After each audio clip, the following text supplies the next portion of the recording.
بسم اللہ الرحمن الرحیم۔ ان خطرناک بیماریوں میں سے ایک غیبت ہے۔ یہ غیبت ایک خطرناک بیماری ہے۔ غیبت کس کو کہتے ہیں؟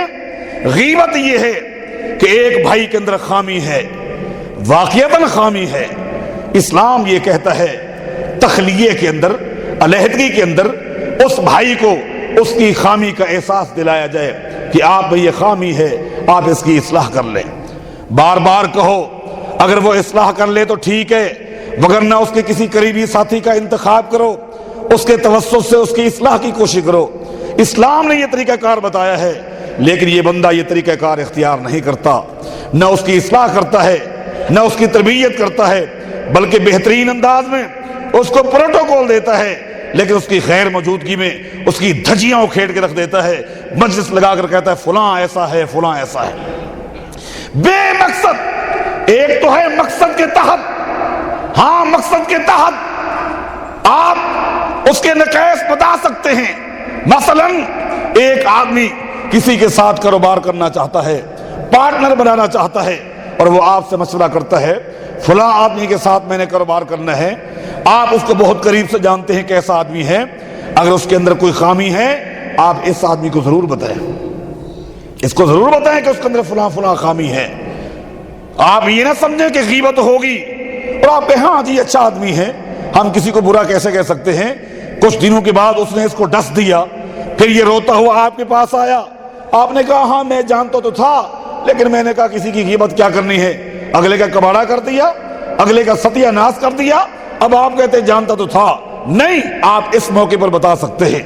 کوئی کسی کے ساتھ رشتہ ناتا کرنا چاہتا ہے، آپ کے ساتھ مشورہ کرتا ہے میں فلاں گھر کے اندر رشتہ ناتا کرنا چاہتا ہوں، آپ اس کو جانتے ہیں یہ کیسا آدمی ہے، آپ اس کو پورے حقائق بتائیں، پوری خامیاں بتائیں، تاکہ وہ سوچ کے قدم اٹھائے۔ اس کی اسلام نے اجازت دی ہے، اس کی میرے پاس دلیل ہے۔ سیدہ فاطمہ بنت قیس رضی اللہ تعالیٰ عنہ نبی علیہ السلام کے پاس آئی تھی، اور اس نے آ کر کہا تھا فلاں صحابی نے بھی نکاح کا پیغام بھیجا ہے، فلاں نے بھی بھیجا ہے، فلاں نے بھی بھیجا ہے، 3 مختلف آدمیوں کے نکاح کے پیغام آ چکے ہیں۔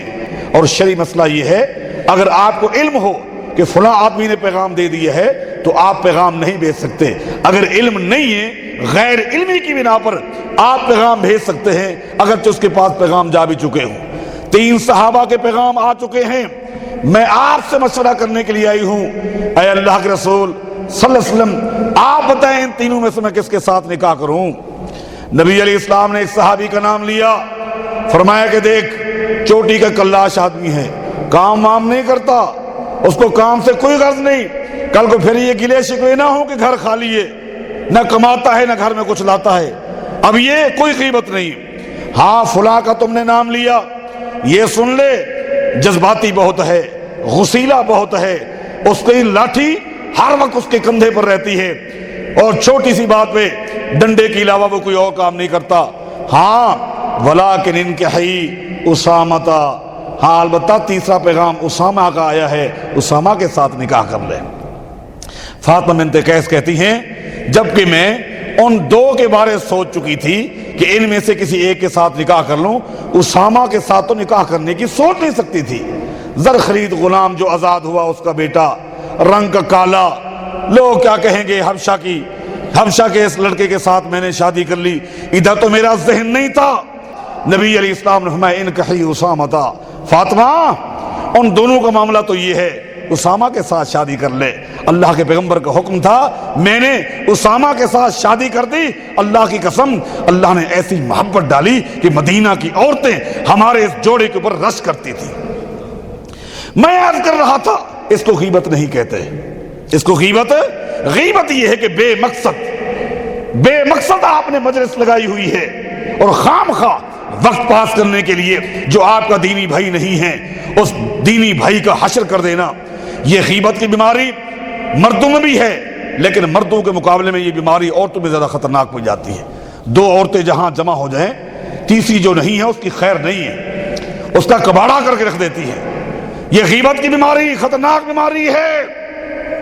آج کل تو بلکہ یہ ہے، میں اپنے علاقے اپنے ملک کے متعلق بتا رہا ہوں، آپ کے مزاج کو میں بالکل نہیں جانتا، ہمارے ملک میں تو یہ ہے، اگر غیبت کسی کی ہو رہی ہو، کسی کی غیبت ہو رہی ہو، کسی کی برائی بیان کی جا رہی ہو، اگر اچانک وہ آ جائے تو یہ لوگ پتہ ہے کیا کہتے ہیں؟ یار تیری تو عمر ہی لمبی ہے، ابھی تیرا ذکر خیر ہو رہا تھا تو بھی آ گیا۔ یہ میں پاکستان کی بات بتا رہا ہوں، یہاں تو مجھے معلوم نہیں ہے۔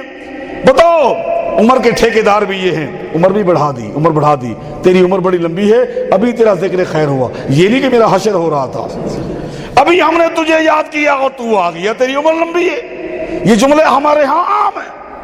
میرے دوستو، میرے بھائیو، غیبت خطرناک بیماری ہے۔ یہ خالی گناہ نہیں ہے، نیکیوں کو تباہ کر دیتی ہے۔ میں نے کہا کہ وہ گناہ بتاؤں گا جس سے نیکیاں برباد ہو جاتی ہیں۔ نبی علیہ السلام کو فرمان ہے وَإِنَّ الرَّجُلَ لَيُؤْتَى كِتَابَهُ بَيْنَ عَيْنَيْهِ وَفِي رِوَایَةٍ مَنْشُورًا بَيْنَ عَيْنَيْهِ، قیامت کے دن ایک بندہ اللہ کے سامنے پیش ہوگا، اس کا نامہ اعمال اس کے سامنے کھول کے رکھ دیا جائے گا۔ دنیا میں وہ پڑھنا جانتا تھا کہ نہیں جانتا تھا، آج وہ پڑھنے لگ جائے گا۔ اقرا کتابک کفا بنفسک اليوم علیک حسیبا، آج وہ کتاب پڑھ لے گا، کتاب کو پڑھے گا، اپنے گناہوں کو دیکھتا جا رہا ہے، گناہ گناہ گناہ گناہ گناہ۔ حدیث میں آتا ہے اس کو پورے کھاتے کے اندر، پورے دفاتر کے اندر نیکی نظر نہیں آئے گی، نیکی نظر نہیں آئے گی، سارے گناہ ہی گناہ۔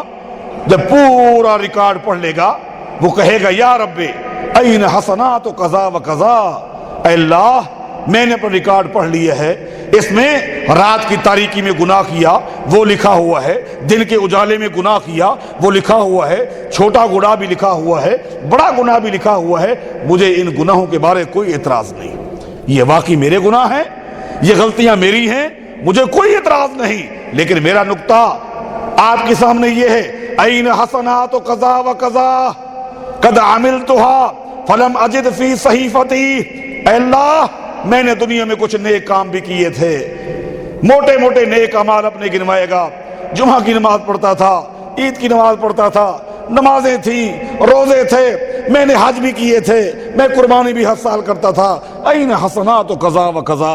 یہ فرشتوں نے کیا کیا؟ رات کے گناہ لکھ دیے، دن کے گناہ لکھ دیے، سفر حسر کے گناہ لکھ دیے، لیکن جو میں نے نیکیاں کی وہ نیکیاں کہاں گئی؟ انصاف کا تقاضا تو یہ تھا کہ گناہ بھی لکھے جاتے، نیکیاں بھی لکھی جاتی، این حسنات و قضا و قضا، میری نیکیاں کہاں گئی؟ جواب کیا ملے گا؟ تیرے نیکیاں تھیں لیکن قد محیت باغتیابک الناس، تیرے اندر ایک گندی بیماری تھی غیبت کرنے کی، تو غیبتیں کرتا تھا، نماز پڑھنے کے بعد باہر نکلتا غیبت کرتا تھا، غیبت کی وجہ سے ہم تیری نماز کو برباد کر دیتے تھے، روزہ رکھا غیبت کی وجہ سے روزے کو برباد کر دیا، حج کیے غیبتیں کی، حج برباد ہو گئے، قربانیاں کی، تلاوتیں کی، ساری نیکیاں تھیں، یہ عبادات تھیں، لیکن غیبت کی وجہ سے ہم نے تیری ساری کی ساری نیکیاں تباہ و برباد کر دی۔ میرے دوستو، یہ 5 منٹ کی لذت تو ہے کہ آپ نے خوب غیبتیں کر لی، یہ زبان کینچی کی طرح آپ نے چلا لی۔ یہ کیوں کینچی کی طرح زبان چلاتے ہیں؟ اس کی وجہ یہ ہے، میں دوستوں کو بتاتا رہتا ہوں کہ زبان چلانے کا بجلی کی طرح بل نہیں آتا، اگر میٹر چلتا ہوتا بل آتا، پھر میں دیکھتا تو کس طرح کینچی کی طرح تم بولتے ہو اور یہ دھجیاں بکھیرتے ہو، بل آتا نہیں ہے۔ قیامت میں پتہ چلے گا جہاں لوگ بیٹھے ہوئے ہیں وہاں بھائیوں کو حشر ہو رہا ہے، دینی بہنوں کی عزتیں پامال ہو رہی ہیں۔ یہ خطرناک بیماری ہے۔